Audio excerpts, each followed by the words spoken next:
वक्त जाया किए बिना सबसे पहले स्वागत करते हैं अजय आलोक और आलोक शर्मा का। आइए।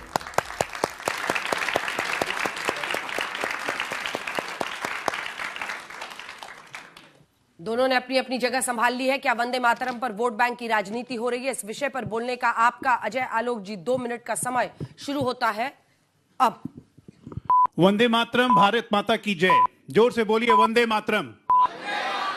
देखिए कितना अच्छा है, ना ब्लू गमछा ना लाल गमछा, सब वंदे मातरम एक शब्द में बोल रहे हैं। तो फिर क्यों मना किया गया था वंदे मातरम को? जिस वंदे मातरम की गूंज बंगाल में सबसे पहले सुनाई दी और यह स्वतंत्रता संग्राम का सबसे बड़ा नारा होता था। क्या हिंदू, क्या मुसलमान, क्या सिख, क्या ईसाई, हर कोई वंदे मातरम। पहली बार भारतीय तिरंगा जब हमने फहराया था बर्लिन में, यहां भी मैडम भीखा जी कामा ने, तो उस तिरंगे पे भी लिखा हुआ था वंदे मातरम। फिर क्यों मना किया गया वंदे मातरम के? क्यों छंदों को हटाया गया? उस वंदे मातरम के छंदों को जिस पे दुर्गा की स्तुति लिखी हुई थी, उस पे कहा गया कि एक मुसलमान के वर्ग को से बहुत पीड़ा होगी। जिन्ना नेहरू का कन्वर्सेशन चला, 1937 में कांग्रेस ने इसे हटा दिया। क्यों हटाया भाई? ये देश दुर्गा का नहीं है क्या? काली मां का देश नहीं है? हनुमान जी का देश नहीं है?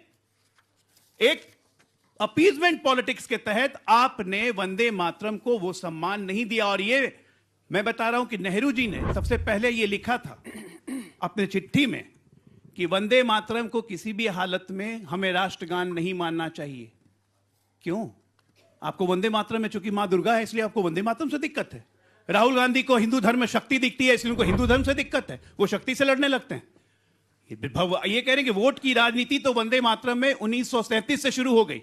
अब इस वोट बैंक की राजनीति को बंद करना है, क्योंकि वंदे मातरम हर हिंदुस्तानी के दिल में है, अंदर घुसा हुआ है वंदे मातरम, नहीं निकल सकते वंदे मातरम से। हमारी सेना जब सरहद पे ललकारती है, काली माता की जय गोरखा रेजिमेंट हमारा बोलता है, हमारे राजपूत लोग बोलते हैं दुर्गा माता की जय।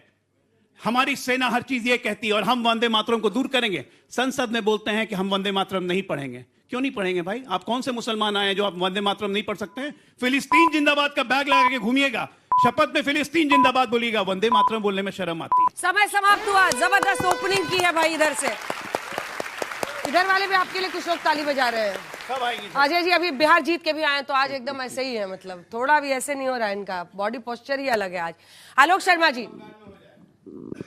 शर्मा जी जहां लड़ना नहीं है वहां पर भी कूद जाते हैं।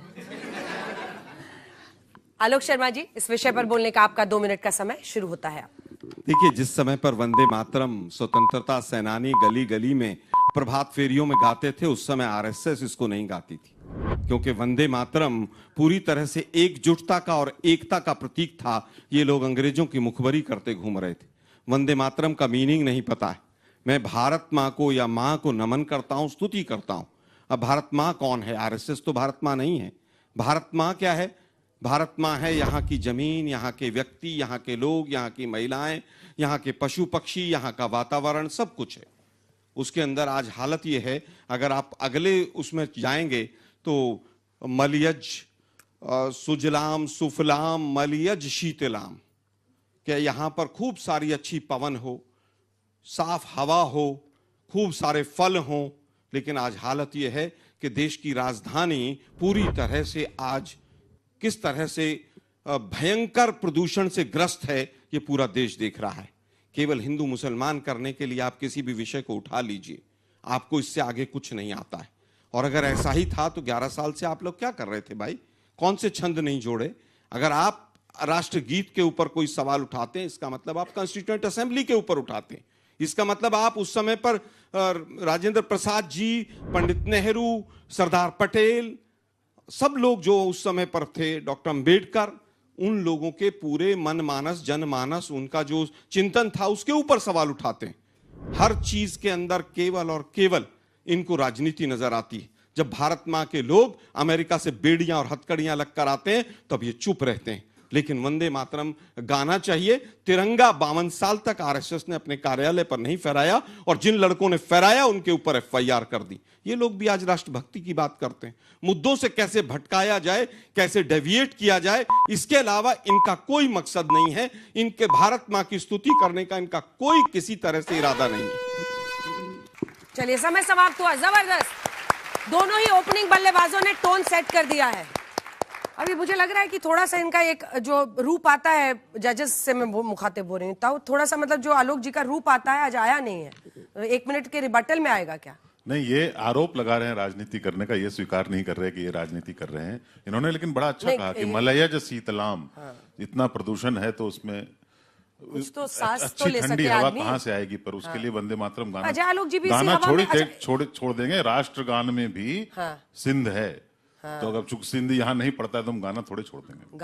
गाना अलग है, शब्द अलग, लिरिक्स पे मत जाइए। त्वम ही दुर्गा दश प्रहर धारणी, यही वो पूरा स्टैंजा है जो उससे हटाया गया था, जिसकी ये चर्चा कर रहे थे। लेकिन आप भी तो यही सांस लेते होंगे दिल्ली में। बिल्कुल यही सांस हम भी ले रहे हैं, आप भी ले रही हैं। ये सबके चिंता का विषय है। और ये ऐसा नहीं है कि मोदी जी के हाथ में झाड़ू की छड़ी है और ऐसे घुमाया और प्रदूषण गायब हो गया। एक कलेक्टिव एफर्ट लेना पड़ेगा, पंजाब से लेके यूपी से लेके हरियाणा से लेके दिल्ली, हर जगह। और उस कलेक्टिव एफर्ट के लिए हम प्रयास कर रहे हैं। मौलाना जी को शायरी दिखने अरे मौलाना जी की बात छोड़ दीजिए, उनका वाह नाम करने लगे। उनका नाम अंसार है, रजा है, दोनों है। चलिए, आप दोनों का बहुत धन्यवाद। जबरदस्त, दोनों ही ओपनिंग बैट्समैन ने बहुत अच्छी बाजी मारी है अपनी अपनी पार्टी के लिए।